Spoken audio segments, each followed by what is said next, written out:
First of all, thank you for honoring me with the 2008 Teacher Appreciation Award.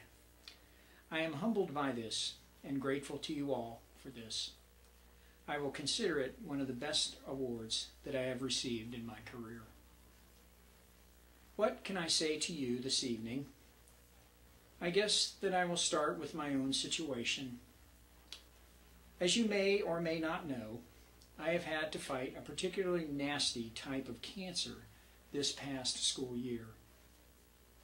Pancreatic cancer has no symptoms, and because of that, by the time it's detected, it's invaded the victim's body to the point that it can't be stopped. It kills most of its victims. I am one of the few lucky ones, though. When the doctors found it last June, it had not spread, and I began chemotherapy and radiation treatments to hammer away at it. It worked. The tumor shrunk, and I am now recovering from the surgery that has made my body cancer-free. I am not cured of it. Cancer has no cure, but I am free of it. What does this have to do with you? It's a simple sign of hope. Hope exists in the world, and therefore it can affect you. Everyone needs hope.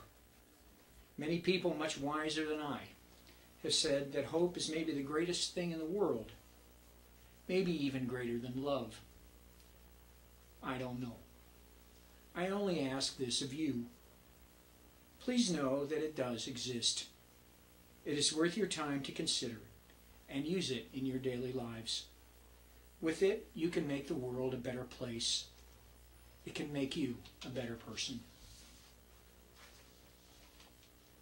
Please realize that you are an agent of good. You are always called to this if you believe anything of what has been taught to you while you were at SLU. This is very hard to see most of the time. The world is full of so many other interesting things. Money, and sex, and power, and material things. These things can cloud your decision to do the right thing all the time.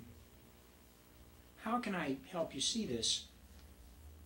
In Virgil's Aeneid, a work of ancient poetic art with which some of you might be familiar, the hero, Aeneas, must decide between being an ordinary average guy with a good, comfortable life, or a hero without one.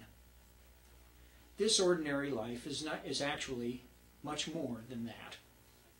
He will be a king with a very beautiful wife, a queen who adores him at his side. He will be the king of Carthage. He will never have to worry about anything. Everything is provided for him. He has power, sex, money, material things. All he has to do is stay in Carthage.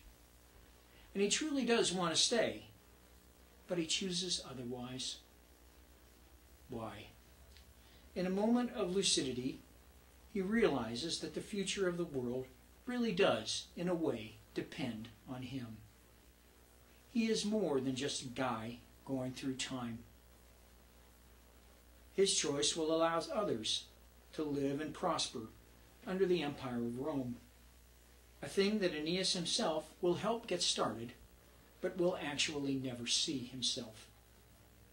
He chooses to go to Italy, where he will face great struggles, even greater than the ones he's faced before. He will face war and treachery and irrational decisions made against him. He chooses the unknown, the dangerous, the uncomfortable. This Aeneas person, I think, is supposed to be you and me. We are called to do the right thing. How will we handle it? I have such a short time to try to explain this. I believe that my words will fail. So, I hope that the prayer at the end of this will express what I want you to remember as you leave St. Louis U High. Finally, try to find God in all things. In other words, try to find love in all things. I don't know if they remember this, but Homeroom M118 once had me as their teacher. And as the school year began, and as they left that room on the first day, I encouraged them to find God in those classrooms, on that school campus, on those fields. And I hope that they did. I try to listen to my own words. Did I find God this last school year? I found him. When I watch as my wife Mary tries to make my life comfortable, despite extra work and inconvenience for her, I find God. When I hear my daughter Melissa play her musical instrument with such pride and enthusiasm, I find God. When I watch my 3-year-old daughter Ellie be a 3-year-old kid, I find God. When I see so many faculty members extending themselves to help me in some way, big or small, I find God. When football players try to get better each week, I find God. When seniors are trying to find some meaning in the Latin they study with me, I find God. When I see the school come together to grieve the loss of Michael Leibach's mom and Chris Zanstra, I find God. When smiles and greetings and the hang in there, Mr. T looks come my way in the halls of the U-High, I find God. I hope that these few examples have jogged your memory to times when you too found God. God is everywhere. Believe this. Now I hope you will indulge me as I read a short prayer to finish. It was written by Mother Teresa. It's entitled, Do It Anyway. People are often unreasonable, illogical, and self-centered. Forgive them anyway. If you are kind, people may accuse you of selfish, ulterior motives. Be kind anyway. If you are successful, you will win some false friends and true enemies. Succeed anyway. If you are honest and frank, people may cheat you. Be honest and frank anyway. What you spend years building, someone could destroy overnight. Build anyway. If you find serenity and happiness, they may be jealous. Be happy anyway. The good you do today, people will often forget tomorrow. Do good anyway.